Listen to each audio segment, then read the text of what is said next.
I really want to just continue to be in my favorite franchises from way back when I was a kid, and so I just went ahead and beat again Super Metroid. I don't know if anyone's a Metroid fan. Hey! I beat that just like 2 weeks ago. I beat it 20 times. Like, so I think like the Metroid universe, Castlevania universe, the Metroidvania universe, side-scrolling platforming, like anything like that would be cool. Even just to have like a few lines as a character. But and a Mega Man. I would love to voice a boss of a Mega Man or something like that.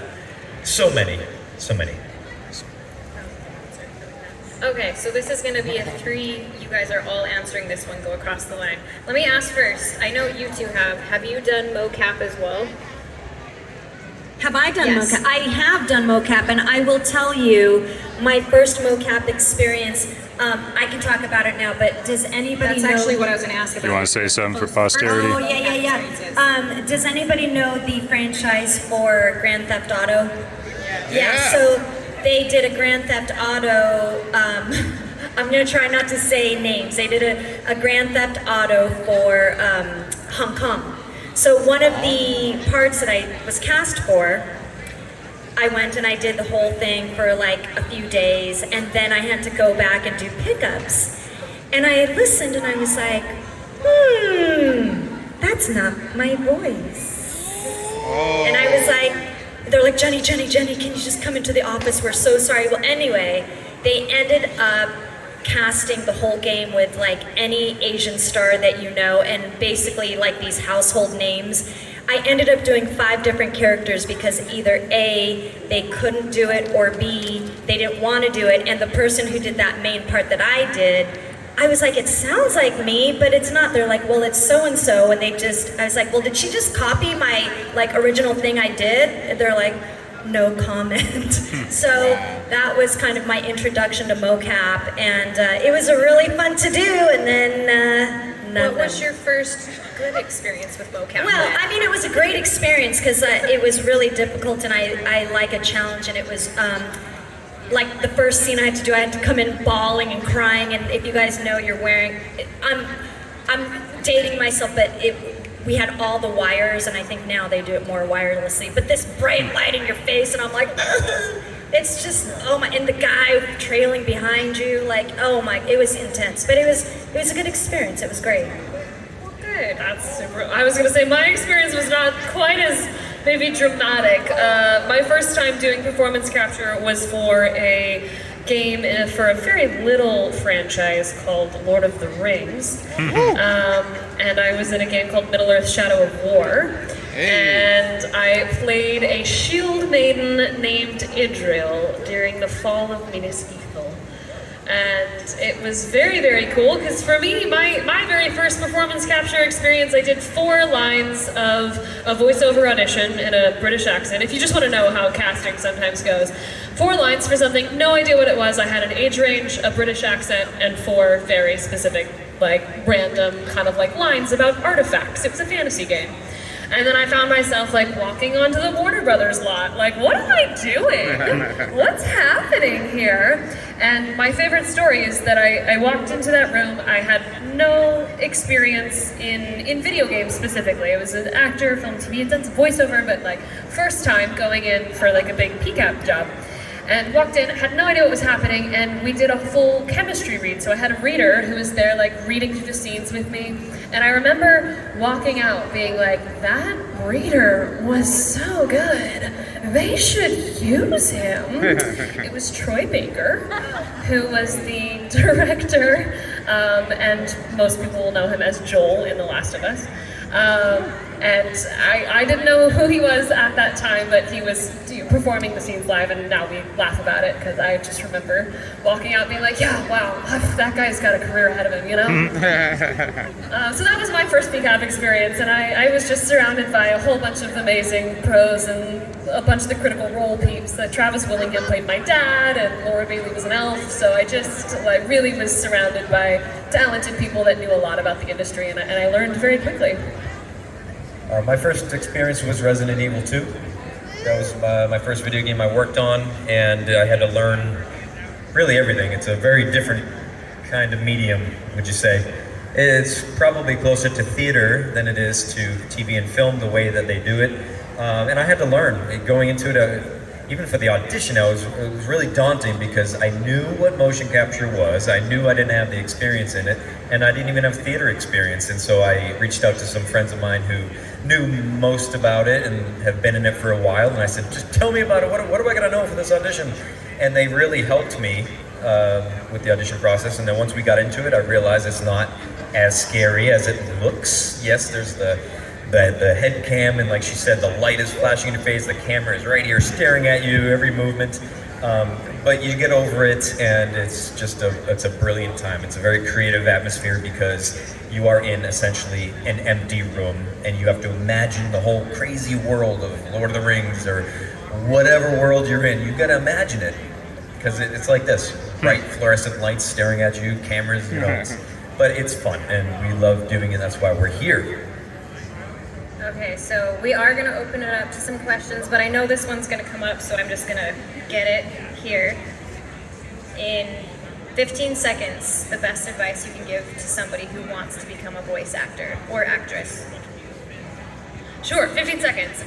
Be passionate about the craft. You're gonna get told no so many more times, and it only takes one yes. So you really have to love what you do. You have to love it for the art, and you have to find ways to keep your own passion alive, because it is a business, and we are artists, and there is such a unique crossover between those two energies. So just finding a way to keep your soul happy and alive as you pursue, and get in acting classes. I think that's always a great place to start. Be in a class, really get good at what you do, and then from there you meet people, you make friends, and you say yes a lot. That covers like everything. It was like 20 seconds. It's a marathon, not a sprint. If you think it's a get famous quick sort of thing, a path, it's not. It's not. Be prepared to work hard at it. The acting classes, yes, and you gotta love it. Okay, it can't be something you just want to dabble in. You're not gonna get results. Really, you have to love it. Okay, so do it for the right reasons. Yeah, and to echo what everyone's saying is that's probably one of the top questions that we get asked at conventions or panels is, how do we get into voice acting? And I say, learn how to act. Because just kind of everything that Nick and Nicole were saying, when you get into the studio, they're not there to teach you how to act. So it's a great story what Nick just said when he was like, oh my gosh, about motion capture. They're not going to teach you how to do it. You have to show up confident, have your skills ready, always have your skills going, because I just tell people, you're gonna work before you work, but you're not gonna work for money. You're gonna be working in your booth, you're gonna be working on your skills, and there's so many people in this business now, as opposed to years ago, but even more now that we are more exposed, we have more opportunities to make our own content, and you just wanna be able to back it up, because if you don't, time is money and people don't wanna pay for mediocre work. So get it together by getting in your classes and keeping your skills up. Great answers. Okay, do we have some questions from our audience members here? Yeah. Do you dare come up, or do you want me to come down there? Sure. We can probably hear it. You're so not far everybody else away. Hey. Hey, so I have a question, kind of for both of you, but kind of more so for Nick. So in Resident Evil 2 and 4, obviously Leon aged, and he sounds a little bit different. Assuming in Resident Evil 20, if Leon and Jill are still alive, how do you guys think an elderly Leon or Jill would sound? Older, tired, injured, you name it, gruffer. I have no idea, really. They probably will have a Resident I Evil was 20. like, according to Death Island, the film, Jill is not aging, apparently, because of T-virus complications. So she does sound a little older for sure, but I don't know what Jill's journey is gonna be. I definitely think, as we approach characters, when you go to age something up, you get a little lower, you get a little more tired. You might just be kind of in a different register, Yeah, but even more than the register, I mean, my voice right now, this is how I sounded when I was 18, and I'm 40 now. So I think 10 years from now, I'll probably sound the same. Still maybe. young. But I think it's more the attitude, especially in a world that our characters live in. It's grim, you know, nothing really ever changes. They're always fighting this existential crisis that wants to end the world. You know, it's just constant. So I think after 30 years of doing that, it's just going to be the attitude, you know. I think that would make sense. One last little question I do have, considering it's a tattoo convention. If Jill or Leon were to ever get tattoos, what do you think it would be? I like the meta idea of Jill having a tattoo that just says "fine." It's very meta, but at least she's like, "I'm good." Huh. I think he'd have one that just says, "This shit again?" with a question mark. Something like that. Thank you, I appreciate it. Thank you. Jenny, I do have to ask, if any of your characters were to get a tattoo that aren't tattooed, who do you think would get one? I would say if anybody knows the anime of High Rise, Mayuko might get a tattoo of her co-star because I think she has a little for her. Yeah. I Yeah. have a question. Speaking of, aren't you two supposed to get tattoos of each other? Oh, is that what's on the table? Well, Nicole said she was going to get a tattoo of me here, and I said, Nicole, that's kind of silly. You don't want it? And she said, shut up, I'm going to do it. And I said, oh, I can't stop you. Okay. Really? Because Nick bet me with, I'm gonna get a tattoo of you hanging from my armpit hair. I did not say that. It is on camera. It's gonna be the set. On Instagram. Do we have any? All right. Touche.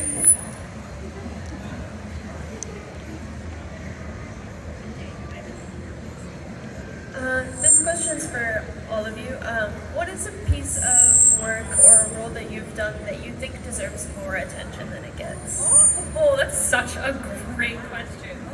I was gonna give it right on his curve. Oh, okay. Let me think of it.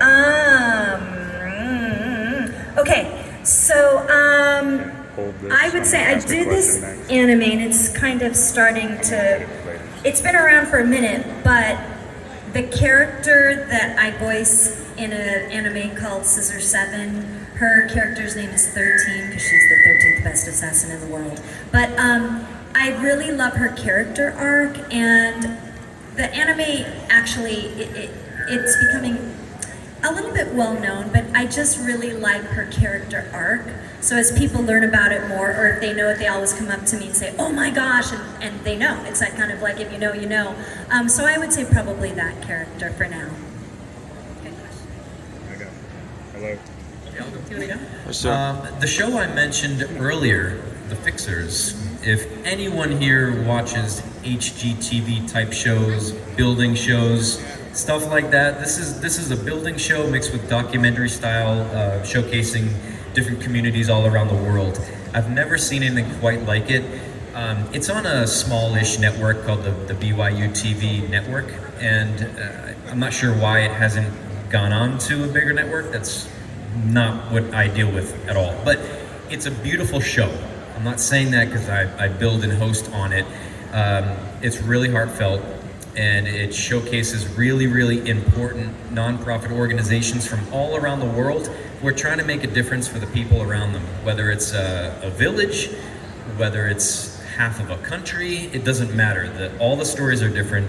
They're all real. It's very emotional. It's beautiful. And then you've got the building challenges all around the world with different climates, different materials. Are you 3 hours in the mountains in Thailand and have to work with bamboo? Not, there's no Home Depot down the street. It's a really fascinating program. And if anyone wants to check it out, once again, that's if you just Google The Fixers, BYU TV. You'll find it, or my name. I have to follow up I have to follow up him pitching a project of saving and changing lives. Fine. Well, it's honest. Yeah, no, it's super honest and It's a good super show. cool. Give it a watch. Yeah, I've seen episodes and it's very, very fantastic. So highly recommend. I was in a smaller indie horror film called Antrim that went very viral on TikTok.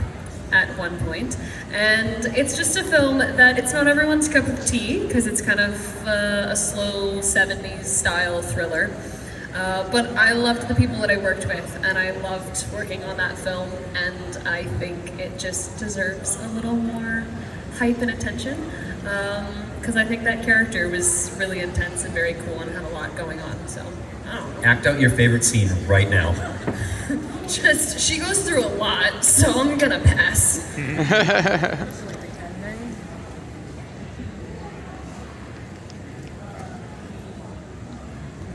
What did all of y'all do before you got into voice acting? Was it a straight shot for some of you, or did you have careers prior, or did it kind of surprise you or shock you, et cetera, et cetera? How did you get here? My background was I started with independent short films and features in the indie circuit, and I went in an action direction kind of early on in my career. I first started acting, I was playing a lot of like boyfriend type roles, the guy next door type roles, and they bored me a little bit. And the action hero kid in me watching Indiana Jones and everything, I wanted to go in an action direction. And the indie world provides that. You can do that in a small area. I started acting in Boston.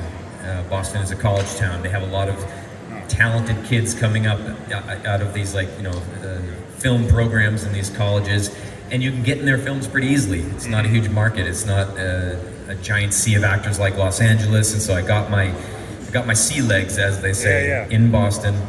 Got comfortable, moved to LA, still had my action background, military training, stuff like that, and then it was a good segue into video games. They're action heavy. Awesome. I started acting when I was 11. That was just a couple of years ago.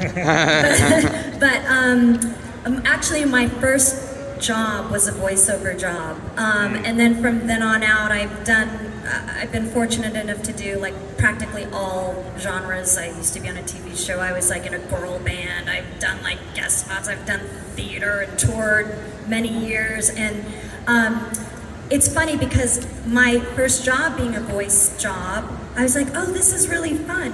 Excuse me as my throat gets a frog. And then years after I was on tour a little bit with this show, I came back and I was like, I think I want to give that another shot. And so after I did Avatar, which I just happened to audition for Avatar, and I got it, and I was only supposed to be a guest star, and then like they kept bringing me back. That's when I really decided I'm going to jump right back in. And so I did my work, and I devoted all my time to really, these guys know, it's like we're in our booths daily. If I do not give myself a day off, I would be in my booth 24/7. But I have to because I'm here, like I do other stuff, and so it's a part of just maintaining the instrument. So right. Yeah, so I've been doing it, voice acting heavily now for many years now, but I feel really lucky because I get to come and do conventions, and not every voice actor gets to do conventions because there's a fandom. Obviously you guys are big Resident Evil, enthusiasts, and it's amazing. I get to learn about it, something I'm not really that familiar with unless I come across an audition. But this is just a very, very fun, and it's just icing on the cake, to be able to be here from being a voice actor. Awesome. Yeah, there are so many voice actors that do hundreds of characters that you've heard, but aren't necessarily, the big side, the big character that will draw out, people to come to like a con space, which is its own sort of business and world. So I always like throwing respect to there are actors out there that are so unbelievably talented, and you just wouldn't even necessarily know their name, but they're in everything, and they have lifelong careers. So especially as you're looking, if you're looking to perform or that sort of thing, just recognizing you can have careers and no one will know your name and still have a really thriving life as an artist. So just back to that, you have to be passionate about it for the art, and let that be the reason. For me, I'll do this quicker. I started in musical theater as a kid and was also acting very, very early on. That first video game that I mentioned, I was 17 when I booked that Shield Maiden. So I've been doing acting professionally for most of my career in life. However, I do have some other passions and jobs that I've been paid for. I love photography, and I used to do like school photography, and still occasionally will do headshots and art photography shoots for friends and things like that. So I love photography, and then I also, this is a fun one that was crossover as a teenager. I worked for Nancy Cartwright, who voices Bart Simpson, running all of her social media. So I was a social media manager for Nancy before I booked Jill. And she was also an incredible support and obviously an amazing voice actor herself and an icon. And so she was also really supportive of when I started to branch out and do more voiceover, because I also film, TV, theater, voice acting. I'm a storyteller through and through, and I'm excited about it in any genre and any format. Awesome. Thank you. Daisy?